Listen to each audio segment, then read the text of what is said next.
वृषभ राशी अमावस्येनंतर एक नात्यातील महिला तुमच्या आयुष्यात मोठा बदल घडवणार. सावध रहा. श्री स्वामी समर्थ. आजचा हा व्हिडिओ तुमच्यासाठी साधा सुद्धा नाही, कारण आज आपण एका अशा विषयावर बोलणार आहोत ज्याकडे दुर्लक्ष केलं तर तुमच्या आयुष्यातील एखादी महत्वाची संधी, एखादं नातं किंवा एखादा निर्णय चुकीच्या दिशेने जाऊ शकतो. वृषभ राशीच्या जातकांनो, अमावस्येनंतरचा काळ तुमच्यासाठी काही बाबतीत अत्यंत सावध राहण्याचा संकेत देत आहे. विशेषतः तुमच्या अगदी जवळच्या वर्तुळामध्ये असणाऱ्या एखाद्या महिलेच्या वागणेकडे तुम्हाला आता थोडं अधिक बारकाईने पाहावं लागणार आहे. ही महिला कोण आहे? ती नातेवाईक असू शकते का? तिच्या मनात तुमच्याबद्दल काही वेगळे विचार आहेत का? आणि तिच्यामुळे तुमच्या आयुष्यात काही बदल होण्याची शक्यता आहे का?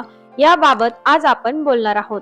पण सुरुवातीलाच एक गोष्ट स्पष्ट सांगते, या व्हिडिओतील संकेताच्या आधारावर कोणत्याही व्यक्तीवर संशय घेऊ नका, कोणाशी भांडण करू नका आणि कोणावर आरोप देखील करू नका. कारण ज्योतिषीय संकेत हे निश्चित पुरावे नसतात, मात्र आपल्या आजूबाजूच्या परिस्थितीकडे सावधपणे पाहण्याची एक संधी ते नक्कीच देऊ शकतात. आणि वृषभ राशीच्या जातकांनो, आजचा सर्वात मोठा इशारा हाच आहे की तुमच्या आयुष्यातील प्रत्येक गोष्ट बाहेरच्या शत्रूमुळेच अडत नाही. कधी कधी आपण ज्या व्यक्तीवर खूप विश्वास ठेवतो तिच्या समोर आपण आपल्या आयुष्यातील प्रत्येक गोष्ट उघड करतो आणि नंतर त्याच माहितीचा गैरसमज, तुलना किंवा मत्सर निर्माण करण्यासाठी उपयोग होऊ शकतो.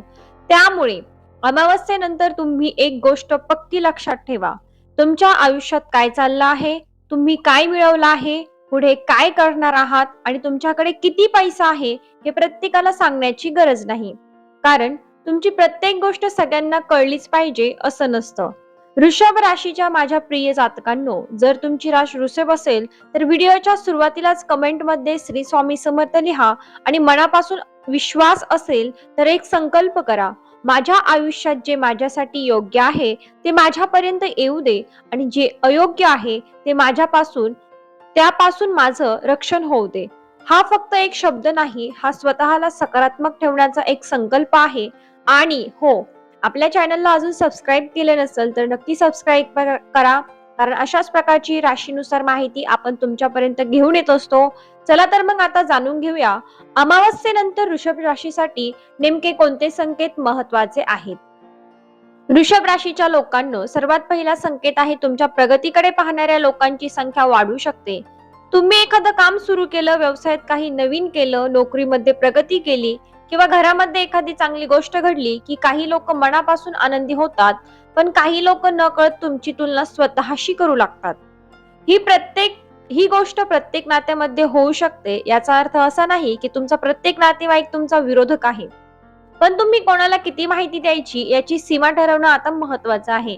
कारण वृषभ राशीचे लोक स्वभावाने स्थिर असतात, नात्यांना महत्व देतात आणि एकदा कोणावर विश्वास ठेवला की त्याच्यावर मनापासून विश्वास ठेवतात. हीच तुमची खरी ताकद आहे आणि काही वेळा हीच तुमची कमजोरीही ठरू शकते. तुम्ही एखाद्या जवळच्या व्यक्तीला तुमच्या घरातील समस्या सांगता, पैशाची परिस्थिती सांगता, मुलांबद्दल सांगता, पती पत्नी मधील गोष्टी सांगता किंवा तुमच्या पुढच्या योजनेबद्दल सांगता.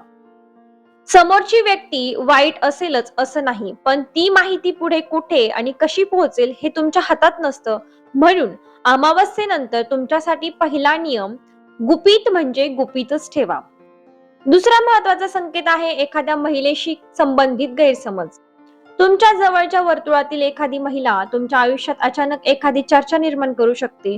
तिचं वागणं तुम्हाला विचित्र वाटू शकतं. एखाद्या छोट्या गोष्टीचा मोठा अर्थ लावला जाऊ शकतो. तुमचं एखादं वाक्य चुकीच्या पद्धतीने दुसऱ्यांपर्यंत पोहोचू शकतं. आणि विशेष म्हणजे हा प्रकार थेट भांडणाच्या स्वरूपात येईलच असं नाही.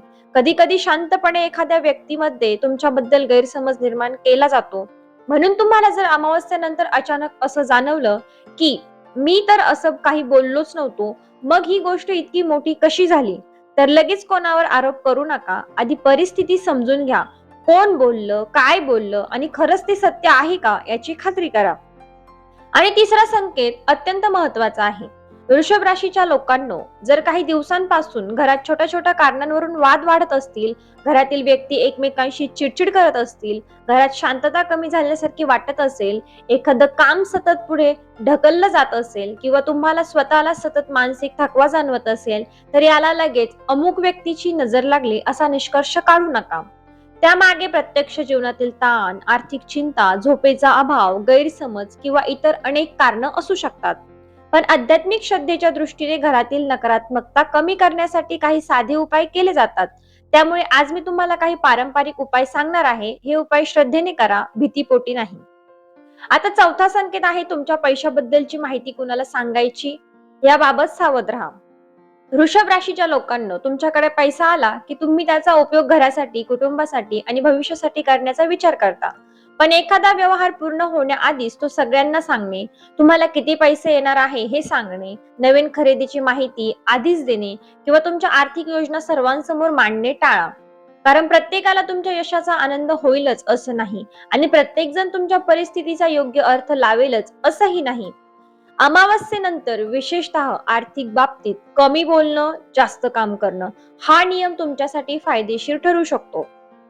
आता काही वृषभ राशीच्या लोकांसाठी पाचवा संकेत नात्यांशी संबंधित आहे. तुमच्या आयुष्यातील एखादी महिला, आई, बहीण, वहिनी, मावशी, काकू, मैत्रीण, सहकारी किंवा इतर कोणतीही जवळची व्यक्ती तुमच्या आयुष्यातील एखाद्या महत्त्वाच्या निर्णयावर प्रभाव टाकू शकते. हा प्रभाव सकारात्मकही असू शकतो आणि नकारात्मकही. म्हणून फक्त ती महिला आहे म्हणून तिला दोष देण्याचा प्रश्नच नाही. उलट तुम्हाला तिचं म्हणणं ऐकून घेऊन अंतिम निर्णय स्वतःच्या विवेकाने घ्यायचा आहे. कदाचित तीच व्यक्ती तुम्हाला एखाद्या चुकीच्या निर्णयापासून वाचवेल किंवा कदाचित तिच्या बोलण्यामुळे तुम्हाला संभ्रमात पडाल. त्यामुळे व्यक्तीपेक्षा तिच्या कृतीकडे पहा.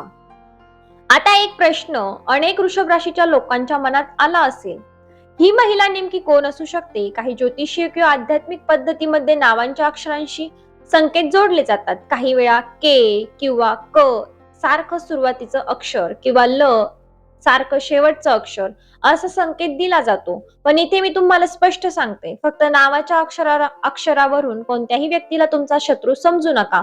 तुमच्या आयुष्यात अशी अक्षर असलेले अनेक लोक असू शकतात आणि त्यापैकी बहुतेकांचा तुमच्याशी काहीही संबंध नसू शकतो. म्हणून हा संकेत फक्त एक आध्यात्मिक संकेत म्हणून घ्या, कोणाची ओळख पटवण्याचं साधन म्हणून नाही. खरी कसोटी आहे ती तिचं व्यक्तीचं वर्तन, तुमच्याशी तिचं सातत्यानं होणारं वागणं आणि प्रत्यक्ष परिस्थिती. आता वृषभ राशीच्या लोकांनो, जर तुम्हाला मागील काही काळापासून सतत असं वाटत असेल की मी कितीही प्रयत्न केले तरी काहीतरी मध्ये येतंय, तर तुमच्यासाठी एक वेगळा संदेश आहे. कदाचित समस्या फक्त बाहेरच्या व्यक्तीमध्ये नसून तुमच्या स्वतःच्या काही सवयींमध्येही असू शकते.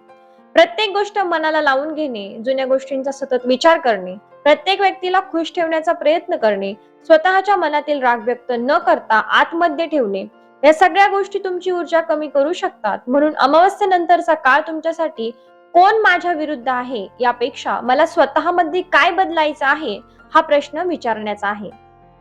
आता आपण त्या पारंपरिक उपायांकडे येऊया जे अनेक घरांमध्ये नकारात्मकता दूर करण्यासाठी श्रद्धेने केले जातात. पहिला उपाय आहे मीठ आणि मोहरी. एका छोट्या वाटीत साधं मीठ आणि काही मोहरीचे दाणे घ्या. श्रद्धेनुसार हे मिश्रण घरातील प्रत्येक खोलीतून फिरवून नंतर घराबाहेर योग्य ठिकाणी टाकण्याची पद्धत काही ठिकाणी केली जाते. हा उपाय करताना मनात भीती ठेवू नका. माझ्यावर कुणीतरी काहीतरी केलं आहे असा विचार करण्याऐवजी माझ्या घरातील नकारात्मक विचार दूर होऊ देत असा सकारात्मक संकल्प करा. हा फरक खूप महत्वाचा आहे. दुसरा उपाय आहे लिंबू आणि मिरची. आपल्या संस्कृतीमध्ये मुख्य दरवाजावर लिंबू मिरची लावण्याची पारंपरिक प्रथा आहे. काही जण 7 हिरव्या मिरच्या आणि 1 लिंबू वापरतात. हा उपाय श्रद्धेचा भाग म्हणून करू शकता, पण त्याला भीतीचं रूप देऊ नका. घर स्वच्छ ठेवणं, हवा खेळती ठेवणं आणि घरातील वातावरण प्रसन्न ठेवणं हे त्याहूनही महत्वाचं आहे. तिसरा उपाय आहे कापूर आणि लवंग. श्रद्धेनुसार कापूर आणि लवंगाचा सुगंध घरातील वातावरण प्रसन्न करण्यासाठी वापरला जातो. मात्र घरात धूर करताना योग्य वायू जीवन ठेवा आणि लहान मुलं, वृद्ध व्यक्ती किंवा पाळीव प्राणी असतील तर विशेष काळजी घ्या. उपायापेक्षा सुरक्षितता महत्वाची आहे. घरातील प्रत्येक कोपऱ्यात धूर पसरवण्यापेक्षा देवासमोर थोडा वेळ कापूर लावून प्रार्थना केली तरी तुमच्या श्रद्धेनुसार तो संकल्प करता येतो. चौथा उपाय आहे काळे तीळ, काळी मिरी, राई आणि लवंग यांची छोटी पोटली. लाल कपड्यात या वस्तू बांधून घराच्या ईशान्य दिशेला ठेवण्याची पारंपरिक पद्धत काही वास्तू आणि लोकश्रद्धांमध्ये सांगितली जाते. पण हे करताना घरातील स्वच्छता, प्रकाश आणि हवा याकडेही लक्ष द्या. ईशान्य दिशा म्हणजे फक्त एक वस्तू ठेवण्याची जागा नाही, घरातील वातावरण प्रसन्न ठेवणं हाही त्याचा महत्वाचा भाग आहे. आता वृषभ राशीच्या लोकांसाठी मी आणखी एक नवीन उपाय सांगते. अमावस्येनंतरच्या एखाद्या सकाळी उठून घर स्वच्छ करा, देवासमोर दिवा लावा, काही मिनिटे शांत बसा आणि तुमच्या मनातील 3 चिंता कागदावर लिहा. त्यानंतर त्या 3 चिंतांच्या समोर तुम्ही करू शकणारी एक एक कृती लिहा. उदाहरणार्थ, पैशाची चिंता असेल तर खर्चाची यादी करा. नात्याची चिंता असेल तर शांतपणे संवाद साधण्याची वेळ ठरवा. काम अडकलं आहे तर संबंधित व्यक्तीला पुन्हा संपर्क करा. हा उपाय ज्योतिषापेक्षा तुमच्या मनाला दिशा देण्यासाठी आहे. वृषभ राशीच्या लोकांनो, तुमच्यासाठी सर्वात मोठा धोका एखादी व्यक्ती नसून चुकीच्या क्षणी घेतलेला भावनिक निर्णय असू शकतो. कोणीतरी तुमच्याबद्दल काहीही बोललं म्हणून लगेच नातं तोडू नका. कोणीतरी तुमच्यावर टीका केली म्हणून लगेच शत्रू समजू नका. कोणीतरी तुमच्या यशाबद्दल शांत राहिलं म्हणून त्याला मत्सरी समजू नका. कारण संशय हा अनेकदा खऱ्या शत्रूपेक्षा मोठं नुकसान करतो. त्यामुळे या काळात तुमची सर्वात मोठी शक्ती असेल शांतता. आणि आता येतो सर्वात महत्वाचा भाग. अमावस्येनंतर जर तुमच्या आयुष्यात एखादी महिला अचानक खूप जवळ येत असेल, एखाद्या निर्णयाबद्दल वारंवार आग्रह करत असेल, तुमच्या वैयक्तिक गोष्टी जाणून घेण्याचा प्रयत्न करत असेल किंवा तुमच्यात आणि दुसऱ्या व्यक्तीत गैरसमज निर्माण होत आहेत असं तुम्हाला प्रत्यक्षात जाणवत असेल तर घाबरू नका. फक्त तुमच्या मर्यादा स्पष्ट ठेवा. वैयक्तिक माहिती कमी द्या. आर्थिक व्यवहार लिखित ठेवा. महत्वाच्या निर्णयासाठी दुसऱ्या विश्वासू व्यक्तीचा सल्ला घ्या आणि सर्वात महत्वाचं, पुरावा नसताना कोणावरही आरोप करू नका. कदाचित तुम्ही ज्या व्यक्तीला आज संशयाने पाहत आहात तीच उद्या तुमच्या मदतीला उभी राहील आणि कदाचित जिच्यावर तुम्ही पूर्ण विश्वास ठेवला आहे तिच्याबद्दल तुम्हाला काही नवीन सत्य समजेल. म्हणून व्यक्तीचा निर्णय भावनेने नाही तर तिच्या सातत्यपूर्ण कृतीवरून घ्या. वृषभ राशीच्या जातकांनो, अमावस्येनंतरचा हा काळ तुमच्यासाठी फक्त सावधगिरीचा नाही तर स्वतःला मजबूत करण्याचा काळ आहे. तुमच्या आयुष्यात काही लोक येतील, काही दूर जातील, काही तुमची परीक्षा घेतील आणि काही तुमच्या आयुष्यात खरोखरच चांगला बदल घडवतील. पण या सगळ्यांमध्ये तुमचा विवेक तुमच्या सोबत असेल तर कोणतीही परिस्थिती तुम्हाला सहजपणे हलवू शकणार नाही. जर तुमच्या घरात विनाकारण भांडणं वाढली असतील, तुमची प्रगती थांबल्यासारखी वाटत असेल किंवा तुम्हाला सतत मानसिक अस्वस्थता जाणवत असेल तर प्रथम प्रत्यक्ष कारण शोधा. घरातील संवाद सुधारा, आर्थिक नियोजन करा, आरोग्याकडे लक्ष द्या आणि गरज असल्यास संबंधित तज्ञांचा सल्ला घ्या. प्रत्येक समस्येला वाईट नजर किंवा नकारात्मक ऊर्जा हे एकमेव कारण मानू नका. श्रद्धा ठेवा पण विवेकही ठेवा. आता शेवटी एक छोटासा आध्यात्मिक संकल्प करूया. डोळे बंद करा आणि मनात म्हणा, श्री स्वामी समर्थ, माझ्या आयुष्यातील भीती दूर करा. माझ्या मनाला योग्य निर्णय घेण्याची बुद्धी द्या. माझ्या घरात सुख, शांती आणि सकारात्मकता राहू द्या. जे नाते माझ्यासाठी चांगले आहे ते मजबूत होऊ द्या आणि जे माझ्यासाठी योग्य नाही त्यापासून मला योग्य मार्गाने दूर होण्याची शक्ती द्या. एवढं मनापासून म्हणा. आणि वृषभ राशीच्या लोकांनो, आजच्या व्हिडिओतील सर्वात मोठा संदेश लक्षात ठेवा. तुमच्या आयुष्यात बदल घडवणारी जवळची व्यक्ती महिला असू शकते, पण ती तुमची शत्रूच असेल असं नाही. बदल चांगलाही असू शकतो आणि आव्हानात्मकही. त्यामुळे व्यक्तीवर संशय घेण्यापेक्षा परिस्थिती समजून घ्या. अमावस्येनंतर तुमचं लक्ष 3 गोष्टींवर ठेवा. तुमची माहिती कोणाला देता, तुमचे आर्थिक निर्णय कसे घेता आणि तुमच्या नात्यामध्ये कोणतेही गैरसमज निर्माण होत आहेत. जर तुम्ही वृषभ राशीचे असाल तर कमेंटमध्ये मी सावध आहे, श्री स्वामी समर्थ असं नक्की लिहा. हा व्हिडिओ तुमच्या वृषभ राशीच्या मित्रमैत्रिणींना शेअर करा, कारण कदाचित त्यांनाही या काळात शांतपणे आणि सावधपणे निर्णय घेण्याची गरज असेल. आपल्या चॅनलला सबस्क्राईब करा आणि पुढील राशी भविष्याच्या माहितीसाठी बेल आयकॉन दाबा. शेवटी एवढंच, कोणाच्याही भीतीत जगू नका, कोणावरही विनाकारण संशय घेऊ नका. तुमची श्रद्धा मजबूत ठेवा, तुमचा विवेक जागा ठेवा आणि तुमच्या कर्मावर विश्वास ठेवा. कारण ज्याच्या मनात स्वच्छता, विचारता, स्पष्टता आणि कृतीत प्रामाणिकता असते त्याला कोणतीही नकारात्मकता कायमची थांबवू शकत नाही. तुम्हाला कोणत्या समस्या आहेत त्या मला कमेंट करून नक्की विचारा. श्री स्वामी समर्थांची कृपा तुमच्यावर आणि तुमच्या संपूर्ण कुटुंबावर राहो. तुमच्या घरातील सर्व अडथळे दूर होत, नात्यांमध्ये प्रेम वाढो, आर्थिक परिस्थिती सुधारो आणि तुमच्या आयुष्यातील योग्य संधी तुमच्यापर्यंत पोहोचोत. पुन्हा भेटूया एका नवीन राशी भविष्यासोबत. तोपर्यंत काळजी घ्या, सावध राहा आणि मनापासून म्हणत राहा, श्री स्वामी समर्थ, जय जय स्वामी समर्थ. कारण नामस्मरणातही कित्येक पट जास्त ताकद असते. धन्यवाद.